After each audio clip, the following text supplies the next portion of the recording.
అవును, లెనిన్ ఎవరు? అతని గురించి తెలియకనే కదా బీజేపీ నాయకుడు రాజా లెనిన్ ఎవరు, ఆయనకు భారత్ కు సంబంధం ఏంటి, నేడు లెనిన్ విగ్రహం, రేపు తమిళనాడులోని ఈవి రామస్వామి విగ్రహం అంటూ ట్విట్టర్లో కూశాడు. దానికి ఇతర బీజేపీ నాయకులు వంతపాడుతున్నారు. నిజమే, లెనిన్ గురించి తెలియాలంటే ఈ దేశ స్వాతంత్ర పోరాట చరిత్ర తెలుసుండాలి. అందులో మన పాత్ర అయినా ఉండాలి. అంత సీన్ లేదంటారా? కనీసం ఈ దేశం కోసం ప్రాణాలర్పించిన భగత్ సింగ్ వంటి యువ కిషోరాల జీవిత చరిత్రనైనా చదివి ఉండాలి. అది చేత కాదంటారా? మన కాస్తో కూస్తో దేశ ముందడుగు వేయడానికి కారణమైన పంచవర్ష ప్రణాళికలు, పారిశ్రామిక అభివృద్ధి ఎలా సాధ్యమైందన్నా తెలుసుండాలి. పోనీ అంత కష్టపడలేవంటారా? కనీసం మీరు పొద్దున్నే లేసి దండం పెట్టి దండలేసే వీరుడు, సూర్యుడు, స్వాతంత్ర పోరాట యోధుడు అంటూ సావర్కర్ ను పొగుడతారే, ఆ సావర్కర్ ప్రవాస జీవితం గురించైనా తెలుసుండాలి. ఇవేవి తెలియకపోతే లెనిన్ గురించి తెలియడం కాస్త కష్టమే సుమి. ఎందుకంటారా? వీళ్లలో ఎవరి గురించైనా, ఏ చరిత్ర గురించైనా తెలుసుకున్నా మీకు లెనిన్ తప్పకుండా తెలిసిన వాడే.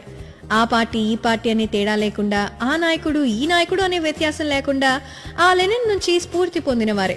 వీలైతే లండన్లోని ఇండియా హౌస్ లో జరిగినటువంటి చర్చల గురించి, బ్రిటిష్ వారికి కోవట్టుగా మారిన మీ సావర్కర్ లెనిన్ గురించి ఎంత గొప్పగా చెప్తాడో.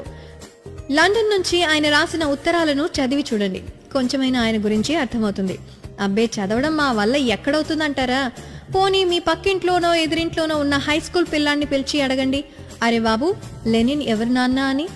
ఆయన గురించి, ఆయనకు భారత్కు ఉన్న సంబంధం గురించి ఎంత గొప్పగా చెప్తారో వినండి.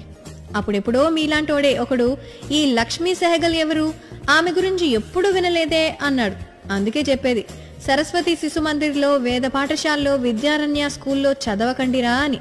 అలాంటి మనకి మళ్ళా స్కూల్లో చదవబట్టే లెనిన్ గురించి ఆయనకు మనకు ఉన్న సంబంధం ఏంటో తెలియదు. చివరకు ఈ దేశం కోసం సుభాష్ చంద్రబోస్తో కలిసి సాయుధ సమరానికి సై అన్న కెప్టెన్ లక్ష్మీ సెహగల్ గురించి తెలియదు పాపం.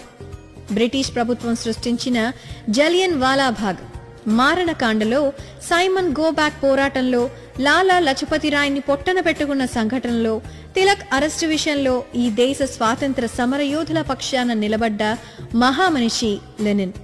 ఆ మారణ హోమాన్ని తీవ్రంగా ఖండించడమే కాకుండా బ్రిటిష్ పాలన గురించి విముక్తి సాధించినప్పుడే భారతీయులకు నిజమైన విముక్తి అని కాంగ్రెస్ పార్టీ 1929 డిసెంబర్ 19న లాహోర్లో తీర్మానించడానికి 10 ఏళ్ల ముందే పూర్ణ స్వరాజ్ సాధించండి అంటూ అండగా నిలిచిన వ్యక్తి ఈ లెనినే.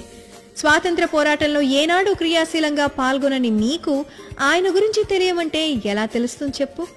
భగత్ సింగ్ వంటి యువ కిషోరాల వర్ధంతులను